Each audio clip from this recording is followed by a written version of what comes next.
can get in contact with us at www.cubnlive.com. We got a lot. What is that?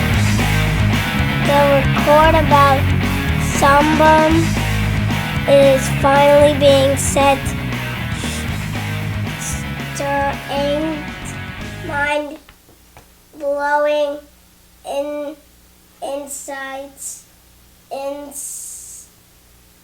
infants to that biblical past. Amen. The record about Sodom is finally being set straight. Mind-blowing insights into the biblical past. Amen to that. That's what I'm talking about. Following are experts from an interview with Dr. Stephen Collins, given by reporter Brian Nixon. In the last article, you outlined the various reasons why you believe Tall-el Hammam to be the ancient city of Sodom. Collins, the Tall-el Hammam site has 25 geographical indicators that align with the description in Genesis. In Genesis, it aligns with the scriptures. They think that Sodom is located there. That's what they think. We're reading that right now.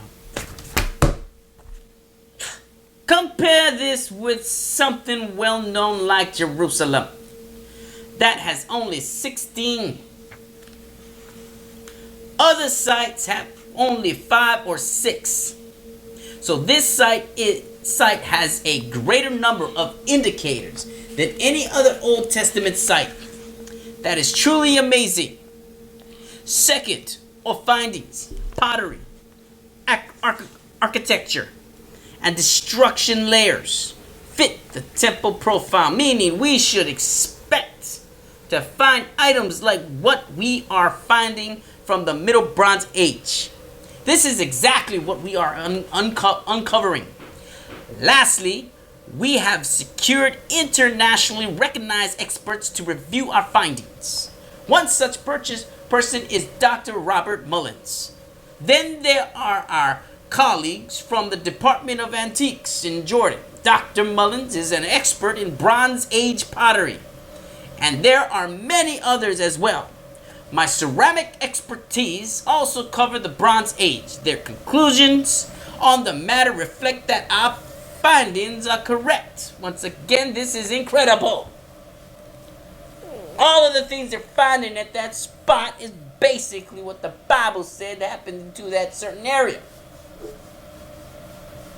So they're digging up the dirt, and then they're grabbing all the pottery, and then they're dusting it and cleaning it, and then they're finding out that that was the ancient pottery that was back in those days, the days of Sodom.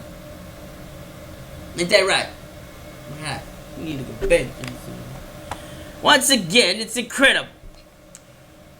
Though we are still digging and uncovering a plethora of material and artifacts, and much research still needs to be conducted, I feel that the evidence for this being the ancient city of Sodom is increasing by the day.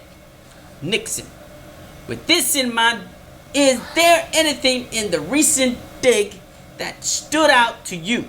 Some new evidence that aids further confirmation that Tall-el Hammam is indeed Sodom. Indeed Sodom. You read this part. Go. Where? Collins. We now know that Sodom was a Major player in Canaanite history. She God calls her she in Ezekiel. is Ezekiel Ezekiel 16. 16 was a top tier city. Tier city. Tier city for most of the Bronze Age and thrived through periods when other civilization centers in in the southern Levant failed. She was a large city in the southern Levant from 2,500 through 2000 BC.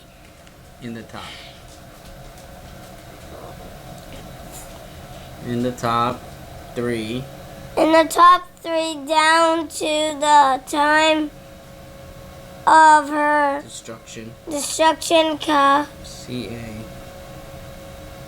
CA 1700 plus BC. This season we've widened our look at her palace on the upper city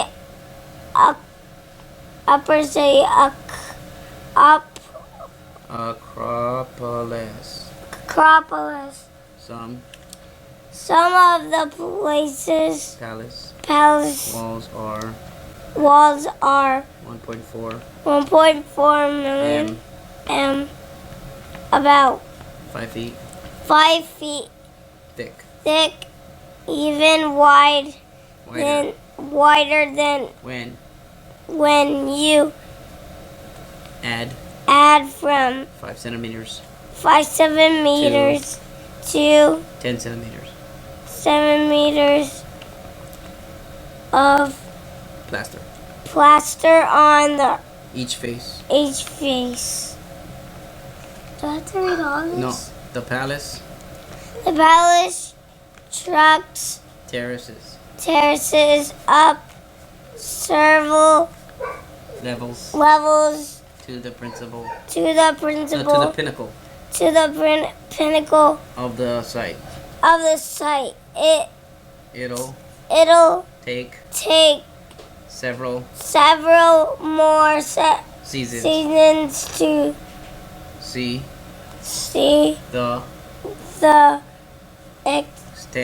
extent of it, but it's big. Amen to that. Sodom thrived continuously as a major urban center for CA 4000 BC down to the time of her destruction about 2,300 years later. She suffered at least 2 major earthquakes events, one CA 3000 BC and another CA 2000 BC. Her inhabitants rebuilt her larger and stronger after each of these destructions. She prospered on agriculture and textile production. Her people built and used the largest megalithic sacriscape. What's that? Megalithic sacriscape in the ancient Levant, including over 1,500 dolmens, stone alignments, menhirs, stone dancing circles, and hinges. She had both warm and cool spring inside the city walls, and was wrapped around by 2 perennial perennial streams and likely took advantage of the spring inundation of the Jordan River, like the land of Egypt. Nixon. And you did find at gates, correct? Collins. Yes, Sodom's defenses and gates were some of the most elaborate and complex ever built in the southern Levant, surrounding at least 62 acres, perhaps much more, of monumental and domestic architecture. Immense, wealthy, stable, and unconquerable. There are no evidence of military destruction in her long history. Sodom was obliterated, literally, in the blink of an eye by a meteoritic air burst of biblical proportion. Flourishing one day, gone the next. Along with all her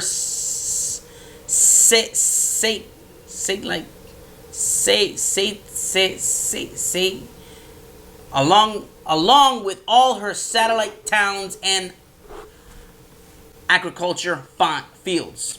What? One day, a monument to human ingenuity.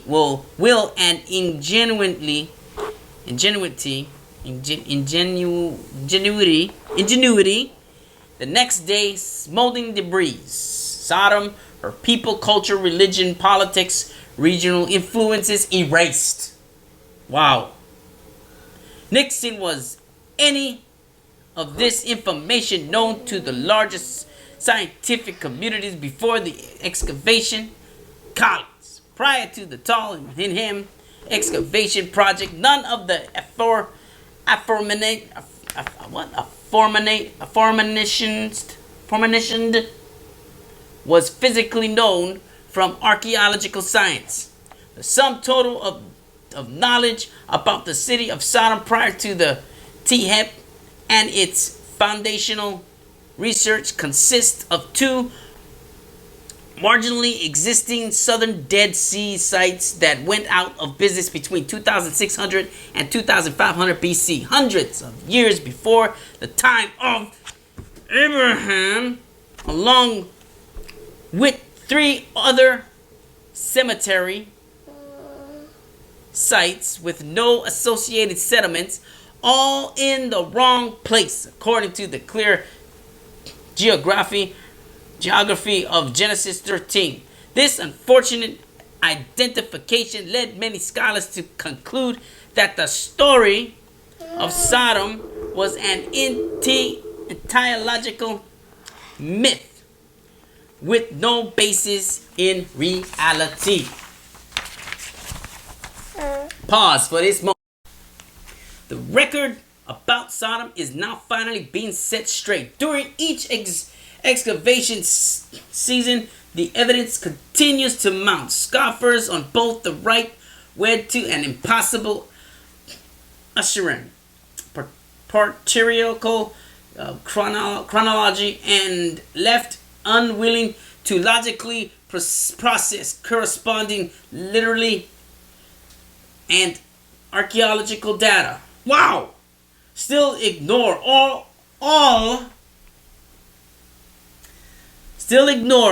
or avoid the evidence. But this is the nature of science and overturning the conventional wisdom. It takes time and rigor. Oh, amazing. These words are complicated to say, but I'm going to try to say it. Amen to that. Nixon, are there any developments in certain datable artifacts? Collins, we have determined that recently discovered jars full of grain belong to the late Bronze 2A period, contemporaneous with the arrival of Moses and Joshua on the plains of Moab. Most scholars identify Tall-el Hammam as Shittim, the location of the Israelite encampment. We're also speculating that the LB2A building, actually a small government complex customs house, is perhaps H.A. Beth H.A. Heshima, the house of the desolation, which is mentioned along with Abel Shittim.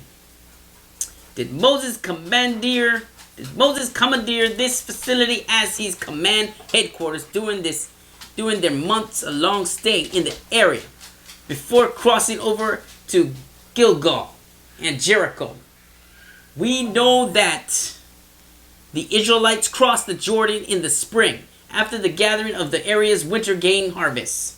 The fact that our jars were full to the brim with grain suggests that the TeHEP house was destroyed in the springtime.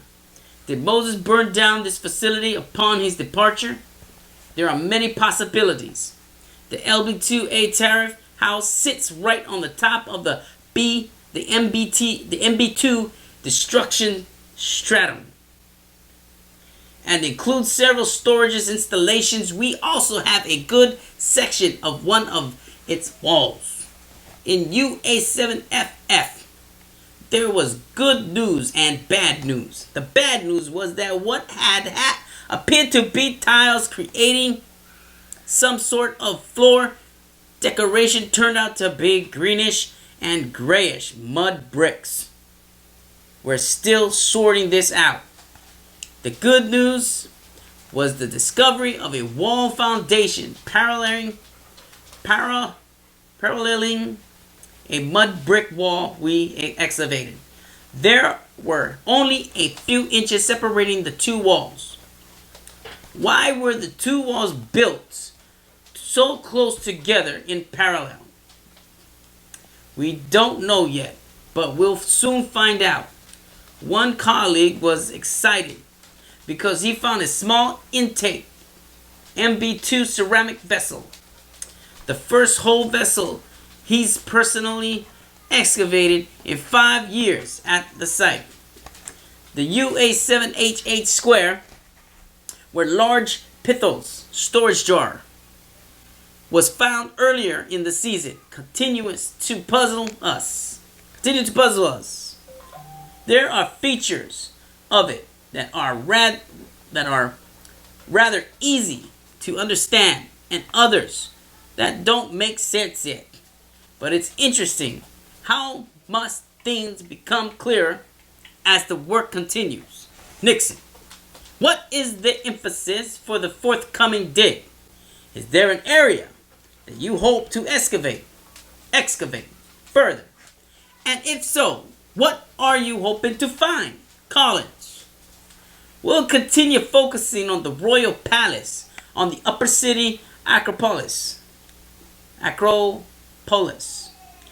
We also want to know how that structure articulates with the defensive rampart surrounding the Upper City. The Royal Palace is artifactually rich. He went on to say, Season 12 will take place from January 29th to March 2, 2017. These are the actual dig dates. There are 6 dig weeks. The dig fee helps cover launches on the dig days, daily transportation, field trips on days of the and other team necessities. We also need as many volunteers as possible. Folks don't need to have any experience. They get training on site. It makes for a fabulous vacation. Many of our volunteers come back season after season. There's nothing like digging up Bible history with your own hands. Season 12 is going to be a fantastic one. Amen to that. The record about Sodom is finally being set straight. Mind-blowing insights into the biblical past. It is awesome to listen and hear the stories on how people can start digging and find all of these artifacts and then kind of pinpoint on the dates on when they found these artifacts. As the weather comes and goes, it tends to wash away the dirt And then as these people come in, these archaeologists, and they start digging and finding all of these artifacts, it's just so amazing how they're proving the Bible right. That is amazing. You gotta give them props for that. It's hard work.